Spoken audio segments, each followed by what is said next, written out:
Community health care workers, they're the backbone of the health sector. Hodi hodi, habari za hapa. Community health workers save lives. They're not doctors, just people who are your neighbors who receive training to provide basic primary health care door to door. Where the road stops, community health workers take it from there. And these community health workers are the front line of responding but also detecting cases. Every time we have a pandemic, we defaulted back to community health workers to help us solve it. We are ready to go to the field. 70% of the community health workers are women. And for too long, it has been upon their unpaid labor that the health system has relied. This is about dignity. I'm taking care of my people. When somebody works for less than they can live on, they've made a profound sacrifice for you. How do you bring these voices together to be loud enough to be heard? We are tired of working as volunteers. We want to make sure that community health workers are salaried, supervised, supplied, properly equipped with everything they need to serve the communities. We need to change this conversation. We're going to make professional CHWs the norm worldwide, and we're going to use collective action to do that. Community Health Impact Coalition is a team in about 60 countries who've come together to make professional CHWs the norm. We kind of mapped it out and we said, hey, what is holding this problem in place? Like, why aren't ministries making this switch to professional CHWs? We identified 3 levers. One was the research to create guidelines. Community health workers have been around for 100 years, but the World Health Organization has never put out a guideline on how ministries should design these programs. Which sounds boring and technical, but actually those guidelines are blueprints for health systems in like 190 countries. So CHIC does research to equip international norm-setting agencies with the research to create professional CHW guidelines. There is this incredible research arm. And so CHIC is very involved in assuring that we learn from each other about what works best. If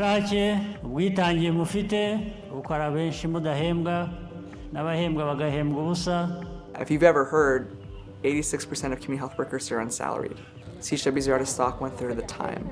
Community health workers maintain the coverage of care during pandemics. That's CHIC, that's CHIC, that's CHIC, and that's CHIC research. When we go to WHO together, collectively, we were able to change WHO guidelines.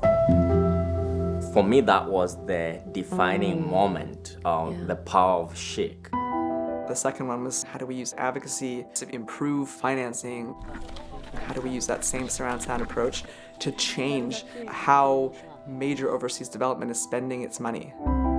Right now, the amount of money going to community health is incredibly fragmented. It's going into a one-off vaccination program, or it's going into a malaria campaign. We're leaving huge economies of scale on the table. There's no way we're going to do primary health care. There's no way we're going to do outbreak preparedness and response without community care workers. So CHIC advocates to increase the amount of money that's going towards professional community health workers. Community health workers are always a no regrets investment. And then the final piece was, it's not good enough that we create enabling conditions for ministries, guidelines, funding. There's got to be that demand. And so that's where the CHW organizing was born. CHIC activates in-country networks to change national policy. We are advocating to be skilled, supervised, and salaried. Advocacy training brings community health workers voices to be heard globally. When the policymakers make policies without us, these are the challenges we face. It made me know who I really am as a community health worker, my history, where I'm coming from, and my importance. No, it's your right. Join hands. We know how to use our digital tools and join others globally. So we speak like one voice. Nothing about us without us. We can say it from the bottom of our hearts. Organized, indigenous community health worker movement in every single country that's robust, that's led by community health workers from that place, that's going to stay there, and is also internationally bolstered and connected with that movement in other countries to trade notes, solve key problems, and bring that collective voice into policy. We were able to write a memorandum and present it to the parliament that the president should put it as a law that we should be recognized and be integrated into the Ministry of Health. And it worked. We are going to make sure that our community health promoters have a stipend every month. When it comes to community health workers who are salaried, skilled, supervised, supplied, as a matter of national policy, we have a clear scoreboard and we see which countries have a national policy that is expiring in the next 18 months. Let us mobilize and prepare to own that policy window. I ask you to pay attention to us, recognize us, value us, and work with us because we matter and our work matters. Being in a coalition gives a community health worker a sense of belonging for the first time ever. So we need to come together and fight for a good working environment. It's time for CHWs to take our seat, to sit with us policymakers and decision makers, because each and everything starts in the community where we are and end the community where we serve.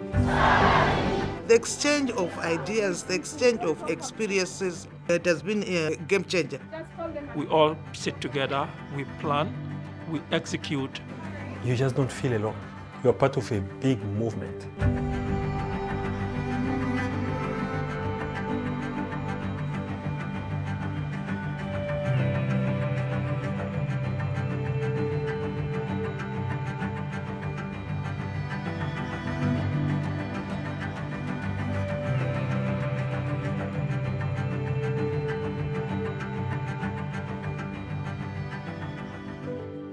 This is the moment actually to be doubling down on this. We're going to make professional CHWs the norm worldwide. There will be a National Association of Community Health Workers in every single country, and there will be an International Council of Community Health Workers who can sustain the fight and retain the countries that have already done this and take this forward. There's more to be done, and the way that we get there is by staying together and staying in the fight long enough to win.